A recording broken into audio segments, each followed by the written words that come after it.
اللہ اس کے کاموں میں اس کے لیے آسانیاں پیدا فرماتے ہیں۔ وہ کوئی ٹارگٹ اچیو کرنا چاہتا ہے، کوئی اپنا مقصد پورا کرنا چاہتا ہے، اللہ مقصد کا حصول اس بندے کے لیے آسان فرما دیتے ہیں۔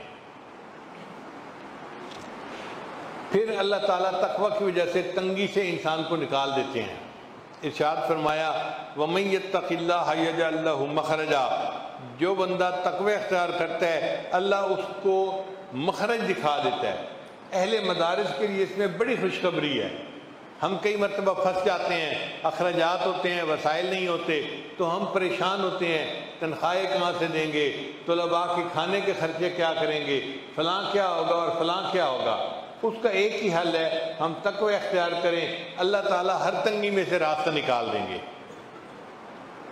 علامہ ابن جوزی رحمۃ اللہ نے سید الخاطر میں واقعہ لکھا ہے، وہ فرماتے ہیں ایک دفعہ حالات کی وجہ سے میں بہت پریشان تھا، تو میں نے قرآن مجید میں یہی آیت پڑھی وَمَن يَتَّقِ اللَّهَ يَجْعَل لَّهُ مَخْرَجًا، کہ جو تقوی اختیار کرے گا اللہ اس کے لیے حالات میں سے نکلنے کا راستہ دکھا دے گا۔ وہ کہتے ہیں کہ میں نے قرآن مجید رکھا اور اللہ کے سامنے نیت کی، اے اللہ میں آئندہ تقوی کی زندگی اختیار کروں گا، تو مجھے اس مشکل میں سے نکال دے۔ فرماتے ہیں صرف نیت کرنے کی وجہ سے اللہ نے اس تنگی کو آسان کر دیا اور میرے لیے خروج کا راستہ نکال دیا۔ تو تقوی اختیار کرنا اللہ کو اتنا پسندیدہ ہے، اللہ بندے کے لیے پریشانیوں میں سے راستہ نکال دیتا ہے۔ پھر رزق کے بے گمان ملنا، کہ اللہ تعالیٰ ایسی طرف سے رزق دیتا ہے جس کا ان کو گمان ہی نہیں ہوتا۔ اورنگزیب عالمگیر ایک بادشاہ گزرے ہیں، بڑے عالم تھے، صاحب نسبت تھے۔ ان کے استاد کا نام تھا ملا جیواں رحمۃ اللہ علیہ۔ ملا جیواں رحمۃ اللہ علیہ کی بڑی جائیداد تھی، وہ بڑی بلڈنگز کے مالک تھے، زرعی زمینوں کے مالک تھے، اور جیسے کوئی بڑا سیٹھ آدمی ہوتا ہے نا، ایسے ان کا حال تھا۔ ایک شہزادے نے ان کی شکایت بادشاہ کو کی کہ جی یہ بادشاہ کا پیر ہے اور اتنی جائیداد کا مالک ہے، تو ہمیں یہ لگتا ہے کہ یہ لوگوں کو ورغلا کے ان سے پیسے لے لیتا ہے اور اس نے اتنی جائیداد اکٹھی کر لی ہے۔ تو اورنگزیب عالمگیر نے فیصلہ کیا کہ میں ملا جیواں رحمۃ اللہ علیہ اگرچہ میرے استاد ہیں مگر میں ان سے پوچھوں گا کہ یہ استاد آپ نے کیسے جو ہے وہ جائیداد بنا لی۔ تو انہوں نے ملا جیواں کو پیغام بھیجا کہ جی آپ ملنے کے لیے تشریف لائیے۔ اب ملا جیواں رحمۃ اللہ دربار میں آئے، اورنگزیب عالمگیر نے اٹھ کر ان کا استقبال کیا، پاس بٹھایا، سلام کیا، محبت سے بات کی اور یہ کہا جی کہ آپ مجھے یہ بتا دیجئے کہ آپ تو ایک فقیر آدمی ہیں، پڑھاتے ہیں طلباء کو، آپ اتنی جائیداد کے مالک کیسے بن گئے؟ تو ملا جیواں رحمۃ اللہ نے فرمایا کہ آپ کو یاد ہوگا میں پچھلی مرتبہ آپ کو ملنے کے لیے آیا تھا، آپ نے مجھے ایک چونی ہدیے میں دی تھی۔ ان کا ہاں۔ کہنے لگے وہ چونی میں نے جا کے اپنی بیوی کو دی تھی اور کہا تھا کہ اس کو کسی اچھے کام پہ لگا دو تاکہ اللہ ہمارے لیے رزق میں آسانی کر دے۔ میری بیوی نے چند انڈے لیے اور مرغی کے نیچے رکھ دیے، ان انڈوں سے بہت سارے بچے نکل آئے تو کئی مرغیاں بن گئیں، چنانچہ ہمارے گھر کی مرغیوں میں برکت ہو گئی۔ پھر مرغیوں کے ساتھ میری بیوی نے ایک بکری خرید لی، اللہ نے بکریوں کا ریوڑ بنا دیا۔ پھر بکریوں سے ہم نے ایک گائے خرید لی، اللہ نے گائے کا ریوڑ بنا دیا۔ گائے بڑھتے بڑھتے اتنی بڑی کہ میں گائے کو سیل کرتا تھا اور زرعی زمین خریدتا تھا۔ پھر اللہ نے میری زرعی زمین کے کاروبار میں برکت دی اور ایک زمین میں کم قیمت پہ خریدتا تھا، اس کی قیمت بڑھ جاتی تھی۔ تو اللہ تعالیٰ نے آج مجھے اتنا کروڑ پتی بنا دیا، مگر میری انویسٹمنٹ وہ چونی ہے جو آپ ہی نے مجھے دی تھی۔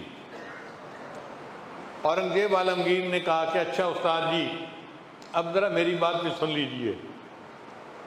اس نے اپنا ایک خادم بھیجا کہ جاؤ فلاں جگہ پہ جو ایک ہندو ہے نا اس کو بلا کے لاؤ اور اس کو کہو کہ پچھلے سال کا پورا ریکارڈ خرچے کا ساتھ لے کے آئے۔ تھوڑی دیر میں وہ ہندو آ گیا، اس نے کہا بادشاہ سلامت آپ نے کیوں بلایا ہے؟ بادشاہ سلامت نے کہا کہ آپ نے پچھلے سال اپنے مکان کی چھت کو ریپیئر کروایا تھا، اس کا خرچہ کتنا ہے؟ اس نے کہا جی ایک چونی۔ اس نے کہا مجھے اس کی ڈیٹیل بتاؤ۔ اس نے کہا جی بہت بارش تھی اور میری چھت میں سے پانی ٹپک رہا تھا اور میری بیوی مجھ سے جھگڑا کر رہی تھی، آپ گھر کی طرف توجہ نہیں دیتے، چھت ٹپک رہی ہے، بچے نیچے سوئے ہوئے ہیں، ہم جائیں تو کہاں جائیں، آپ جلدی سے اس چھت کی ریپیئر کروائیں۔ کہنے لگے اس بارش کے موسم میں وہ ہندو جو تھا وہ اپنے گھر کے باہر جھانک کر دیکھنے لگا کہ کوئی بندہ کام کرنے والا مل جائے، تو اس کو ایک نوجوان قریب ملا۔ اس نے نوجوان سے پوچھا، اے نوجوان تم مزدوری کرو گے؟ تو نوجوان نے کہا ہم تو دنیا میں پیدا ہی مزدوری کے لیے ہوئے ہیں، مزدوری ہے کون سی؟ اس نے کہا میں تمہیں کدال دیتا ہوں اور ایک جو ہے نا وہ اور چیز دیتا ہوں، اور اتنی مٹی اکھاڑو اور اس کو میری چھت کے اوپر بچھا دو تاکہ پانی ٹپکنا بند ہو جائے۔ اس بندے نے 2 گھنٹے محنت کر کے آپ کی چھت کے اوپر مٹی بچھائی تھی اور سخت سردی برداشت کی، بارش برداشت کی، مگر مشقت کے ساتھ اس نے یہ کام کر لیا۔ جب اس نے کام کر لیا تو اس نے اپنی مزدوری مانگی، تو آپ نے کہا کہ میرے پاس پیسے تو نہیں ہیں، دکان پہ ہیں، کل آ کے لے جانا۔ اس نوجوان نے جواب دیا میں ایک دفعہ جب کہیں سے چلا جاتا ہوں تو دوبارہ پھر وہاں نہیں آیا کرتا، آپ مجھے جو دینا ہے ابھی دو۔ تو میرے پاس ایک چونی تھی، میں نے اس مزدور کو کہا کہ یہ چونی لو اور چلے جاؤ۔ بادشاہ نے کہا ہاں تم نے اس کو چونی دی تھی استاد جی، وہ مزدور میں تھا، میں نے اس کے گھر کی چھت کو ریپیئر کیا تھا اور مجھے اس پر یہ رزق حلال ایک چونی ملی تھی۔ جب آپ میرے پاس آئے تو میں نے آپ کو ہدیے کے طور پہ وہ چونی دی، اس چونی میں اللہ نے برکت ڈالی، آج آپ کروڑوں کی جائیداد کے مالک بن گئے ہیں۔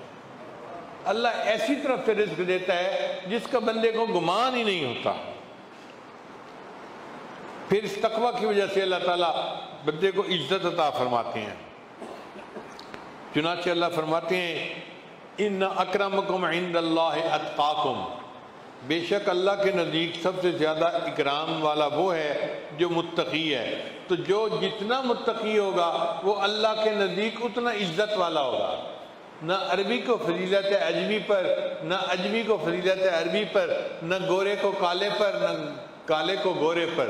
اگر اللہ کے ہاں کسی کو عزت ہے تو وہ تقوی کی وجہ سے ہے۔